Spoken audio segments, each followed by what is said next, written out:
we should be going live soon.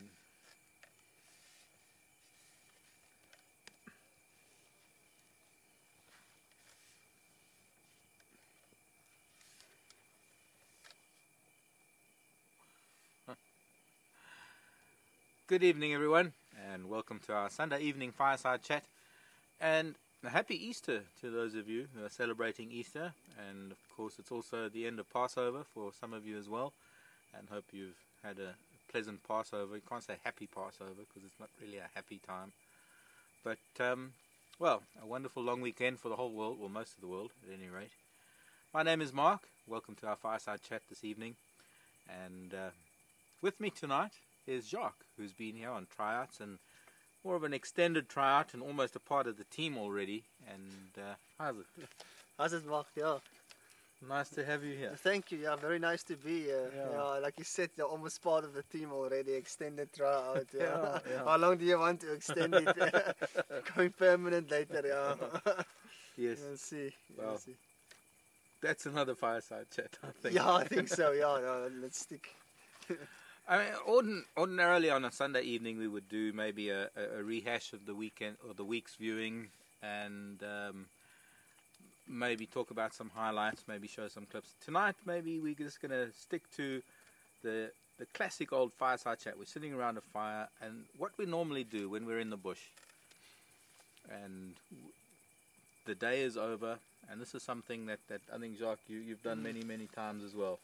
Yeah. Sitting around a fire and just, as they say, chewing the fat. And I think that's what we're going to do tonight. We don't really have an agenda. I don't really have that much in my head where it's going to go. It's just going to all be sort of spontaneous. And I think that's going to be what all of you want out there, is just a sort of a spontaneous chat, just the two of us. I want to get to know Jacques a little bit. I've only just come back from leave, and because I haven't been here for the last 2 weeks, while Jacques has been here, actually putting in my place, is, sorry about that, I forgot that I had this toy in my lap.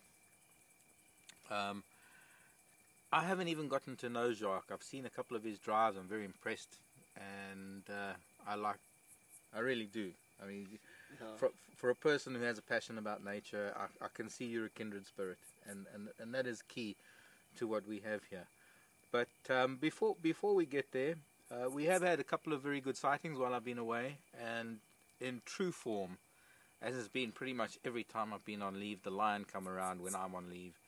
And I think you could go back to probably about 18 months ago. Every time I go on leave, the lion make an appearance. The Majingis were here. It must have been great to have them. I saw some clips. I saw some photographs of the four of them walking down Gary Main. Pretty awesome, pretty impressive. Mvula was around. He's an impressive leopard. It's been great that you've seen Karula and the cubs. I saw Karula and the cubs. I think it was my first or second drive. I was out of Herman. Yeah. And as she was coming back, it was last 5 or 15 minutes basically, and she was just right there in the road. It's like shocked, eh? Yeah. It was in the middle of the road. There she was, 2 cubs as well, and she was just busy, definitely looking out for something to eat. Yeah. You can see she was stopping, listening, walking in, sitting, moving on, looking all the time in the same direction. It's just amazing. The first time I saw leopard cubs that small, I've seen leopard cub, but not 4.5, 5 months old. Yeah, it was something unbelievable to see them. It was very special. Yeah, but also so relaxed. That they're so relaxed. Yeah. Yeah, she's very nice, relaxed, and that's actually coming out and shows them to us. You know, we're very privileged to have that around. Yeah. Yes, something special. People just think, like we're blowing the whole thing out of the water. But living here in the bush and starting to understand what's going on and see how they operate and actually seeing these things is absolutely unbelievable. To be as privileged to see things like this happening. It is. And I think, your enthusiasm because you're seeing maybe the cubs like that for the first time. For me, I don't want to say I'm old and jaded. Yeah, I understand. I'm older, but not jaded. But not jaded. But this is something that it used to come home to me with guests that used to come to the lodges that I used to run. Was that it's not that I would lose interest and things. What it was is it would reignite the enthusiasm in me when I hear your enthusiasm. Do you know what I mean? Oh yes, definitely. It's the same with me. On the guiding I've done with guests as well. Yeah. They come there and they see these animals, and I've got so excited about the springbok. I've grown up with springbok since I was like Yes. a chokkerkie running around in nappies and things like that. I've seen them my whole life through. So you get a little bit jaded, you get a little bit blasé. Yeah, it's just another springbok. But if you see these people, their positiveness, even over on Game Drive, if people start asking questions, it just brings the passion up and things start coming and you remember things in the roles on there. I think that is what happens with our viewers. I think with the viewers, and especially the constant addition of new viewers that are coming in, and to all of you new viewers, some of you are actually only seeing a Fireside Chat for the first time maybe, some of you have only been watching drives for a few days, a couple of months maybe. Don't ever lose that enthusiasm, because that is so infectious, and that gets at home to us that what we are doing is so special. Because sometimes, well, you're talking about springbok. For me, it's impala. It's the same. Yeah, I haven't grown up around springbok. In fact, springbok for me are like sable. Yeah. Wow. That's I've hardly seen springbok. Although just come and visit the Karoo. I'll show you lots of springbok. I'm sure. Although I have to say that I had a bit of an experience with some springbok with my Boots farm. My brother has got a farm down in the Cape, and there was an animal rehabilitation centre nearby, and there was this black springbok that was in a tiny little enclosure. And my brother offered to release it on his farm. Probably not the right habitat. It's called Renosterveld. You know Renosterveld? Yeah, I know Renosterveld. Yeah, not the favourite, not the best for them, but yeah, they will make do. It's a nature reserve, and there's in the valleys there was good grazing and there was good open areas. Yes, yeah. And high mountains around, and we expected that the springbok wouldn't really leave the area because of the valley and because of the mountains around there. The physical barriers. And we had to go into this enclosure to catch the springbok, and the vet had given him, instead of a dart gun or a blow gun, we had just been given a syringe with a sedative. Yeah, so we had probably haloperidol, I think. I can't remember what it was. Yeah.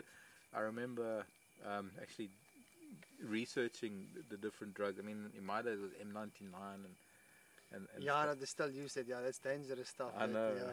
Yeah, I know the one he gave you was probably haloperidol. M99 you can't get hold of unless you're a vet. Yeah. Okay. So, but I have to be honest. I don't know what the substance was, but the thing was we had to catch the springbok first. Oh yeah, that's a date that.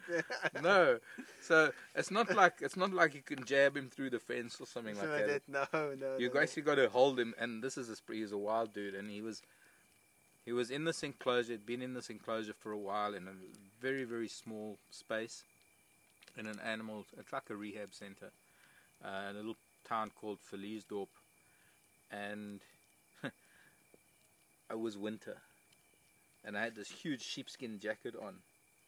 And I thought, okay, if I can just grab his horns and hold on to him. And the springbok is not it's smaller than an impala. Yeah, it's way smaller. It's about 30. Half the size. Yeah, half the weight. Yeah. But I have to tell you something. This little antelope threw me around when I tried to grab hold of his head so my brother could jab him with the sedative. Anyway, long story. Cut it short. We managed to eventually inject him with the sedative. And we blindfolded him and loaded him up, and we took him to my brother's farm. And he disappeared. We don't know what happened. And there are leopard, there Cape Mountain leopard there, and it's possible that a leopard probably got him eventually. Yeah. But at least he lived a little bit of time. That's what we thought. My brother and I. He probably lived much longer than what you think. The place is so big. He's black. He can disappear. Probably. There, I mean, there are canola farms, there are wheat farms, there are sheep farms out there. So he probably, there's a lot of blessbuck, there's a lot of mountain reedbuck, there are a lot of open areas. And other game, So he probably did. One never knows, there are not that many fences. It's all part of a very big conservancy. You might walk around there one day and see what's that thing there in between the reedbuck? That's the thing that tore my sheepskin jacket when I caught him. I could be the black springbok. Yeah, it's very interesting. The black, I know of, talking about springbok, interesting animals. Before I started my game capture episodes and stuff, I only knew of normal springbok. Yeah.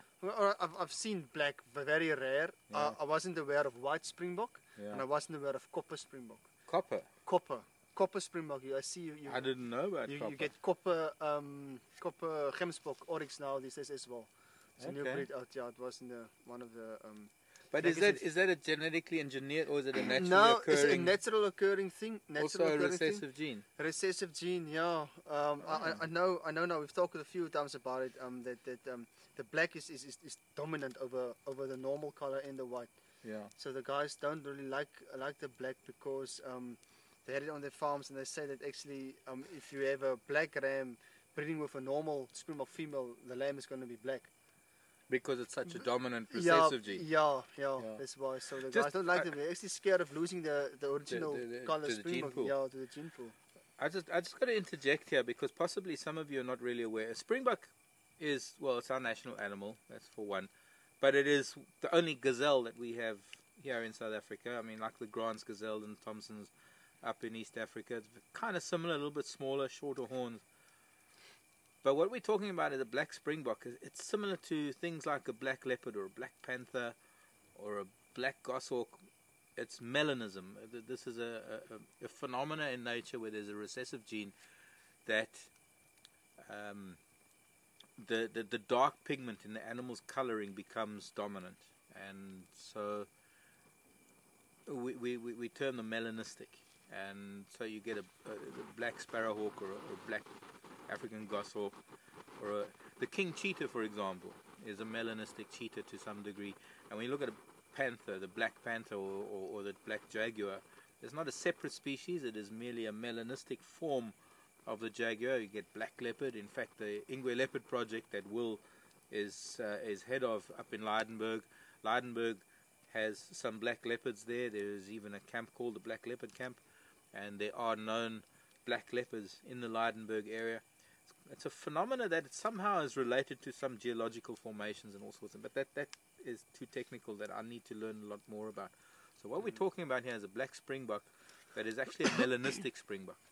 It's a Springbok where the black pigment in the skin, or rather the black pigment in the coloration, becomes the dominant pigment or the dominant color, and it appears black, but underneath that black is still the original coloration, the original sort of markings, but they are hidden. When the sun strikes that black, like on a black panther or black leopard, you actually only see black, but when you really see it in the right light, you still see the rosettes or the spots.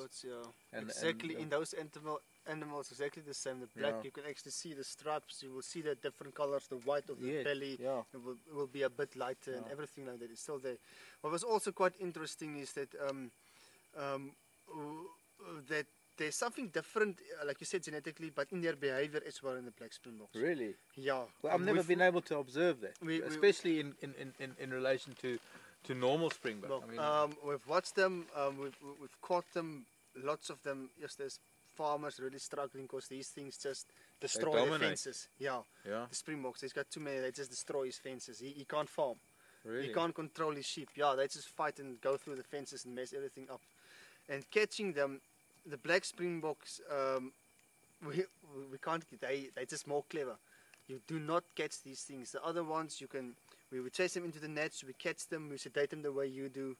The normal Springboks that we all know, the brown and the white, ones, you catch them. But if there's a few black ones in them, then I want to say completely rebellion almost. You struggle. They wouldn't run like the normal ones in a direction. If you push them, they would either try jumping into the fences or going completely the opposite direction of that. With the black ones in there, the black ones absolutely mess it up. We try to catch the black ones on their own, and the normal Springboks on their own, because they just mess everything up. And the Kalahari Springbok, one of the worst things to catch is a Kalahari Springbok. We've learned. You should actually, because they get this, I don't know why, it's funny, it's strange. You must actually chase them away from your catching net, because they come towards you. It's the weirdest thing. You start chasing these antelopes on a chopper or motorbikes, they come running towards you. And they're like, okay, this is not working. You can't put up the boma that side of the catching.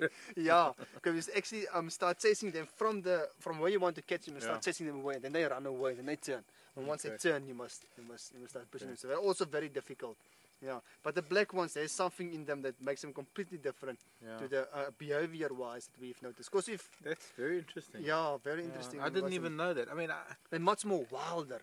Even if you release them on other places, black Springboks are gone through the fences. That's probably why we didn't see them again. 2 days after we released that one of my brothers, we didn't see it again. They're just more wilder, I think. They're not calmer, relaxed compared to the other ones. So you've had quite a lot of experience with game capture. Not a lot. I've done game capture for 2 seasons, but while I'm there, I was more than a sponge. It's my real passion is that thing, and I sucked up everything and I watched everything. Yeah, that's unbelievable. That's why I tend to know the drugs and stuff like that, what they use and things like that as well to help them. It's very interesting how some of these drugs works with specific types of animals, because we all humans are different. We all respond different to a sedative and stuff like that. They're exactly the same, each individual. Some will calm down. Most of the springbok species, you can pack them like sardines, leave the door open. If you've got a sedative in, they just lay there flat like sweet children. Things like oryx, for example, it doesn't do anything to them. They just as dangerous and like normal. It doesn't calm them down a bit. And blesbok, it calms. Red hartebeest and blesbok are relatives, as you know now. So blesbok, red hartebeest and blesbok react the same. They're nice and calm, but they lose their fear for people. And I got stabbed by blesbok before, because they're not scared of you anymore. They just come out and they start stabbing you. But they relax and like drunk and things. You but mean under the sedative? Under the sedative, they start stabbing you and stuff like that. So you must be careful of them. You think they're nice and relaxed, but actually they're not scared. They still got that defensive. Oh yes, yeah. It's very interesting. I've only had minimal experience with game capture. I mean, my first experience was actually here in the Sabi Sand. There was.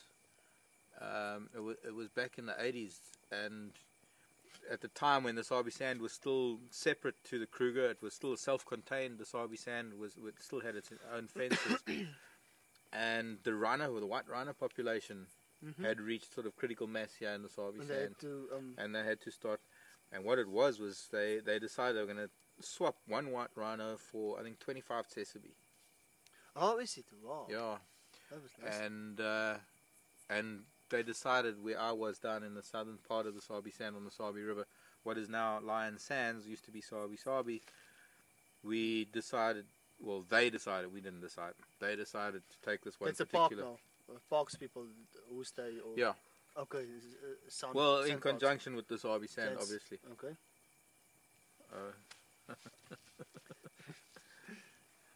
What is that? It's a grasshopper? Yeah. Or a katydid? No, it's gone in there, in that around quarry. the corner there. And they decided to dart this. They decided to take one of the rhino that we had down there in the southern part of the Sabi Sand, and we were all part of this rhino capture. And that was my very first. I was in my early 20s, and it was my very first experience. Well, that's a while ago. I mean, it's probably just when they started really doing these things, because... It was the first rhino to be translocated out of the Sabi Sand. The first rhino that came into the Sabi Sand was about 1960. Mid-60s. Mid-60s, because I know there's I can't remember his name now. It was a guy that started it in Swaziland. Tim... Maybe something. He was the first guy to actually start darting and catching white rhino, and he was the pioneer founder of how to move and translocate these animals. He was the... the name will come to me while I'm not thinking about it. But yeah, we darted this rhino bull, and they did, and we were there to help get this thing into a crate. And subsequent to that, I've not really been on game capture exercises, but on darting exercises for either removing snares, or I mean, one of the saddest things was I was managing a reserve, and we had a family of sable, and the calf, was in mountainous terrain, a lot of dolomite. Okay. Dolomite quartzite and shale. Well, the shale was away from the dolomite, but there was also a lot of lime intrusions in the dolomite that caused sinkholes and things. Okay. And dolomite is very, very sharp, eh? Yeah, I know. Yeah. And this poor sable calf had a couple of broken legs, and we had to dart, and I took it to Onderstepoort, and that was a mission and a half. Gee, to try and get close to this. That's the animal worthwhile darting, because I saw it. Was. I really tried to save that. Yeah. Unfortunately, obviously, the stress. I mean, it made it. We managed to get it to Onderstepoort. Onderstepoort is the biggest veterinary facility we have in the country. Yeah. It's like the equivalent of UC Davis in California, I would reckon, having been to UC Davis, because of the veterinary facility they have at the University of California at Davis in California. Yeah. I only mention that because I've been there and I've seen what they can do there. I mean, they've got these large animal facilities where they can do anything with a large animal. But unfortunately, as good as they were, they couldn't save the life of this young sable. No, I don't know what you do for stress, eh? No, well, this is the thing. I mean, game capture started, and that is how we got to the drugs that we have today, because so many animals were being lost to stress. It wasn't the drugs that were killing them. It wasn't. No. It was first of all, it was the method, but it was just the stress that not used to humans thing. Which is very the act of catching an animal, and unfortunately, because wildlife areas are so fragmented, and it is important to move some animals from one area to another, especially when you get to some places where, or some situations where, the population of animals has reached sort of critical levels, and the habitat can't really carry anymore. Maybe you don't have the right predators. You don't have. You must control. You must control. The human has to. You got to play God. You got to manage your populations of animal, and so that accounts for a lot of the game auctions that we have every year, sort of towards the end of winter. The best times, the coolest time to dart animals. You can't really do that in the heat of the day or in the hot temperatures. It's vital that when you. Let's put it this way. In the early days, and I can remember seeing films, and there's a famous, I think it was a John Wayne film where they're catching animals. They chase after giraffe with a lasso, and they would. They didn't have drugs. They didn't have dart guns. They didn't have. In the early days of game capture up in Kenya and East Africa, and even here in South Africa, it was very rough, and so many animals were lost to what we call capture myopathy, which is a stress-related illness.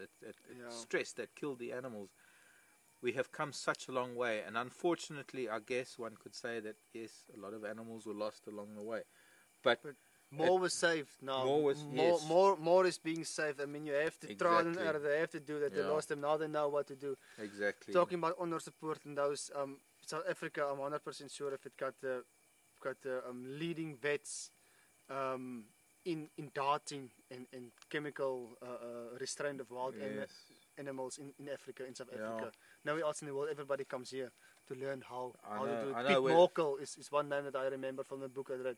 He's done most of the things. Piet Morkel, he's South African guy. Name rings a bell. Up in the elephants there in the Congo, the forest elephants and stuff like that. He's actually and the giant sable as well in Zaire, wasn't he? Giant sable and that things. He's actually one of the guys actually formulating, seeing this drugs is not working and mixing it to get to the perfect drugs and stuff.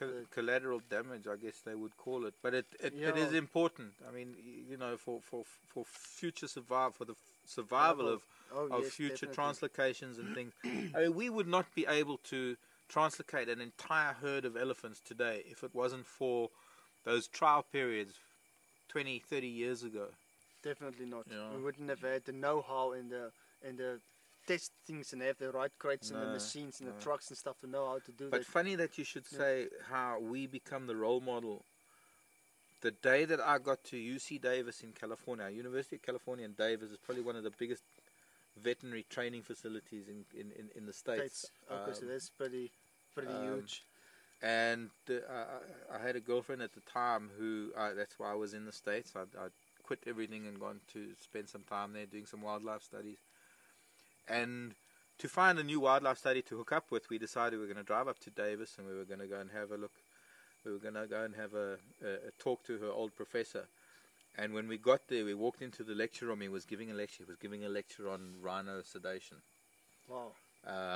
And the students were learning about African animals and sedation of large mammals because they don't have